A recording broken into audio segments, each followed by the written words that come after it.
Yo, what's going on, people? So quick update on my commercial vehicle purchase situation. So I was dealing with my personal bank, who I have not only my personal account but also my business account set up with, and was just kind of getting the runaround consistently from the loan manager, I guess you could call her. She's been supposed to put me with an underwriter. I spoke with the underwriter, been waiting to hear back from them, and they're really in no rush to try to make things happen.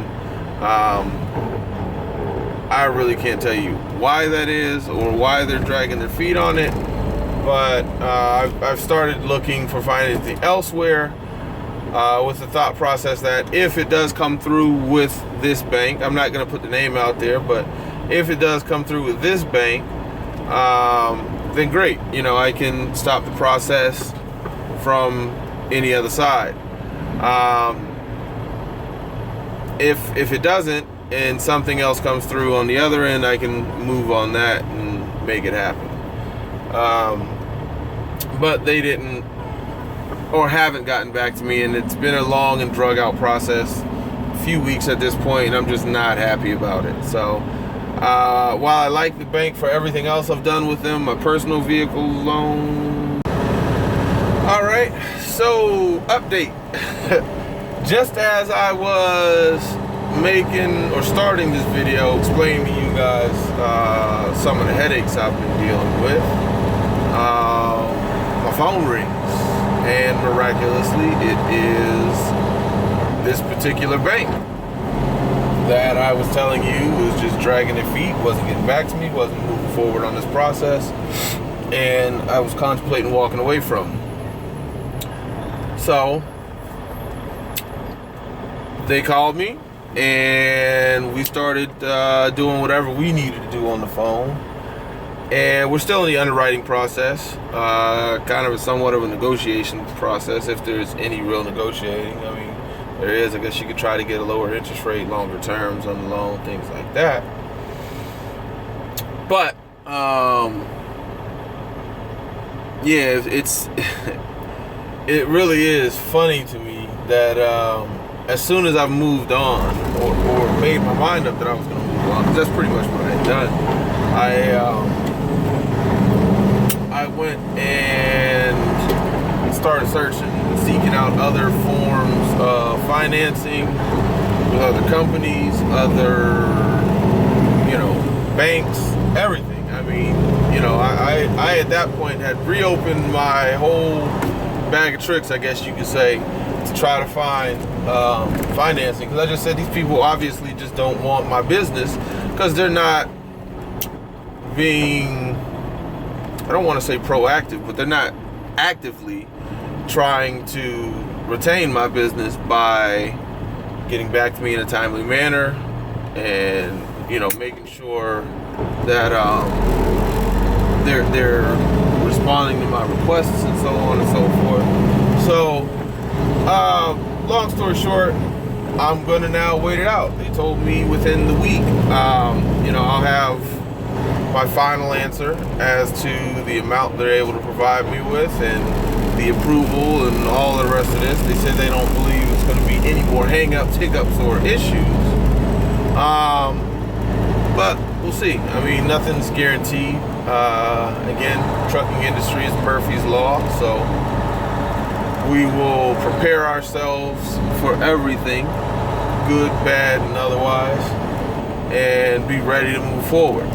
I am not going to dismiss any of the other companies, but I don't think I'm going to move forward, at least until I've heard from them yet. I'm going to get everything in line, but hey, don't process anything, don't do any credit checks or run anything until I've gotten a solid yes or no from these guys. So hopefully that will be happening. She said by Friday I should hear something, today being Monday. We're gonna see. I mean, shit, I guess it's a pain in the ass because you think you're on track, you think things are rolling, you've done everything in your power to move forward with this process, and everyone else is moving at a snail's pace. You're the only one who feels the urgency to get these things done. You're the only one that feels the urgency to move forward, and everyone else is just kind of, hey, yeah, we'll get there. So it's extremely frustrating, but PMA, positive mental attitude. Keep moving forward. We're gonna hope for the best, prepare for the worst, and always have a backup plan on hand. Always have a contingency plan, because it really is out of your control. So we'll do that. Keep all those things in mind, and hopefully the next few days I'll be giving us a thumbs up on moving forward. I've got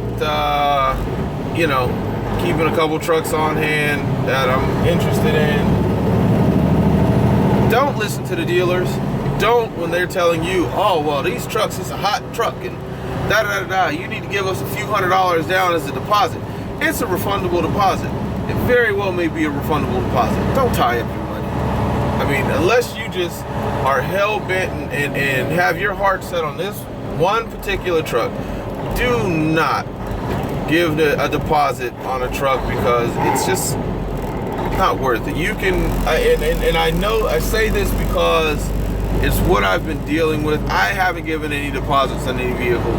However, I've seen so many trucks where I'm like, oh man, this is the one. I need this to happen right now. I need this financing to come through. I need this bank to give me what I need. I'm never gonna find another deal like this. And then that truck sells, I get in my feelings about it for about 35 seconds. And then I check the website the next day, and guess what? Same truck, same model year, same mileage, rebuild done within 10 to 15,000 miles of the last one, in the same price range, maybe a little bit, maybe $3,000 to $5,000 less, maybe $3,000 to $5,000 more. So, like I say, it just is what it is. Don't give these people a deposit unless you know your financing is there, or you just have to come back with some paperwork. That's the only time you put a deposit down.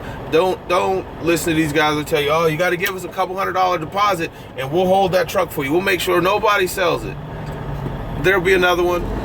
It'll be just as good. It'll be the same goddamn truck. It may even be a little bit better. It may have a couple more amenities. I mean, case in point, the truck I was looking at that was sold, beautiful truck, amazing truck. I found another one that mileage was neck and neck with this one, had an engine rebuild done, same time neck and neck with this one. The benefit to the one of the ones I'm looking at now is the fact that this one has a complete gauge package. I don't just mean, oil pressure, oil temp, so on, oil pressure, oil temp, transmission temperature, which transmission temperature and a gauge temperature on your rears is something that is very, very beneficial to you as an owner operator, because it allows you to monitor those things when you typically couldn't. It allows you to see how you're operating and possibly catch an issue before it arises. So, I mean, this one has a full gauge package. All gauges are operational. Everything's working the way it's supposed to be. I'm still gonna have a mechanic run it, check everything, and even do oil analysis, all of that good stuff on it. Make sure there's no fluids or metals in the oils. Understand how the oils and everything are breaking down. So just keep in mind, man, like I said, don't let the dealer create urgency when there's no need for it. All right, you got to do what's best for you. Don't tie yourself, your money, and all of that up into one truck when there are literally hundreds of thousands of them out there. You'll find one, no problem. So keep all that in mind. I will be back in a few days with another update. I actually got another video where I kind of talk about financing a little bit in it that I'm going to be posting as well. So, you know, stay tuned, stay with me, follow me through the process. Hopefully it'll help somebody, you know, learn from some of the shit I'm going through, and share it, like it, you know, let other people see it, take it to other groups, man. Let's try to help some guys get out here and get some independence about them. So y'all take care. I'll holler at y'all later.